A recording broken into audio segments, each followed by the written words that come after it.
आज आपण मटण कसं बनवायचं हे बघणार आहोत। त्यासाठी अर्धा किलो मटण घेऊन त्यामध्ये हळद, मीठ आणि थोडंसं तेल टाकून ते कांदा भाजून घ्यायचा आहे आणि त्यामध्ये आपल्याला मटण टाकून शिजवून घ्यायचं आहे। तर कुकरमध्ये पण शिजवू शकता किंवा आपण पातेल्यात पण शिजवू शकतो, पण कुकरमध्ये टाकलं तर ते लवकर शिजतं। आता ह्याच्यामध्ये मी पाणी ॲड करून घेणार आहे, जे की गरम पाणी होतं आणि 10 मिनिटासाठी आपण हे 3 शिट्ट्यांपर्यंत आपण हे शिजवून घ्यायचं आहे। तर मसाला बनवण्यासाठी आपण इथं थोडंसं खोबरं गॅसवर भाजून घेतलेले, 4-5 छोटे मीडियम आकाराचे कांदे भाजून घेतलेत गॅसवरच, थोडी कोथिंबीर घेतली, लसूण घेतलाय। आता आपण शिजलेल्या मटणमधून मटणचे पीसेस वेगळे करून घेतलेत। इकडं स्टॉक जो आहे तो वेगळा करून ठेवलाय आणि इथं आपण जे मसाले साठी तयार केलेली त्यासाठी खोबरं आणि कांद्याची पेस्ट करून घेतली। इथं लसूण, आलं आणि कोथिंबीरीची पेस्ट केली। कलर येण्यासाठी काश्मीरी लाल मिरची पावडर घेतली आणि हे तीळ आणि जिऱ्याची पेस्ट करून घेतली, जी की आपल्याला ह्या स्टॉकमध्ये ॲड करायची आहे। ह्याच्यामुळं आपल्या स्टॉकचा किंवा ह्या रश्श्याचा घट्टपणा वाढतो।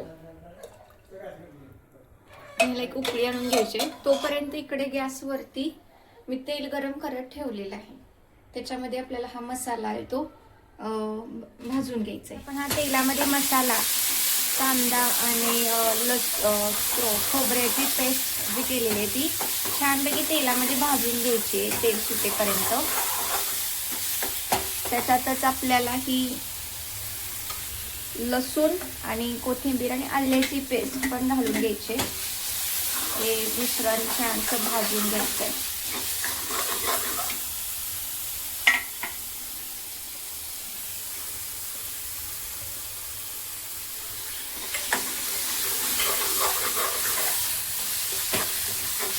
मसाला भाजत आल्यानंतर आपल्याला त्याच्यामध्ये ही लाल तिखट आपल्या आवडीनुसार जितकं तिखट पाहिजे तेवढं घालून घ्यायचं आहे। तसेच त्यामध्ये थोडंसं मीठ चवीनुसार आणि आपली काश्मीरी लाल मिरची पावडर कलर येण्यासाठी लाल कलर, थोडीशी कोथिंबीर पण घालून घेऊया आणि हे पुन्हा आपल्याला एकजीव करून घ्यायचं आहे। सर्व हे मसाला आहे जो तेल सुटेपर्यंत भाजून घ्यायचं आहे। ह्याच्यामध्ये थोडंसं आपला हा स्टॉकचं पाणी पण आपण ॲड करू शकतो, जेणेकरून आपला मसाला हा खाली लागणार नाही।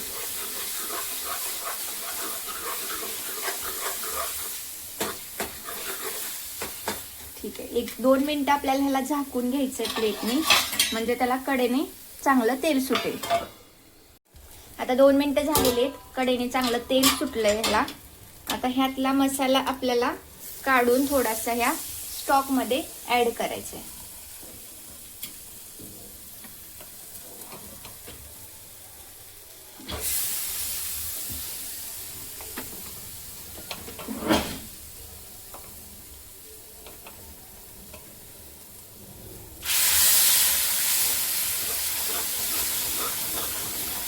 आणि हे जे पीसेस आपण काढून ठेवलेले ते त्याच्यामध्ये टाकायचे आहेत मसाल्यामध्ये।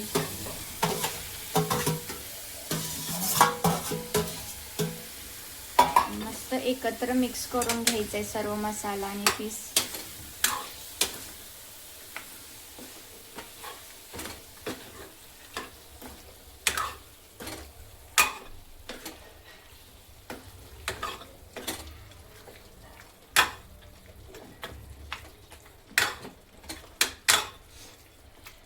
आणि ह्याच्यावरून छानशी कोथिंबीर टाकून घ्यायची, इकडे पण थोडी। आपलं मटण बनवून तयार आहे आणि आता आपण ते ताटामध्ये वाढून घेऊयात। सगळ्यात आधी आपण जो बनवलेला तो रस्सा घेऊया।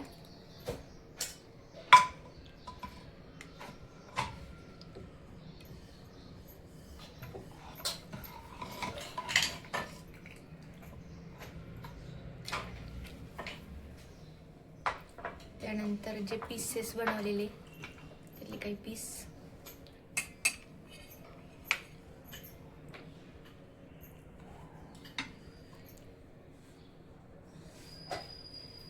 आणि अशा रीतीने आपलं मटण तयार आहे.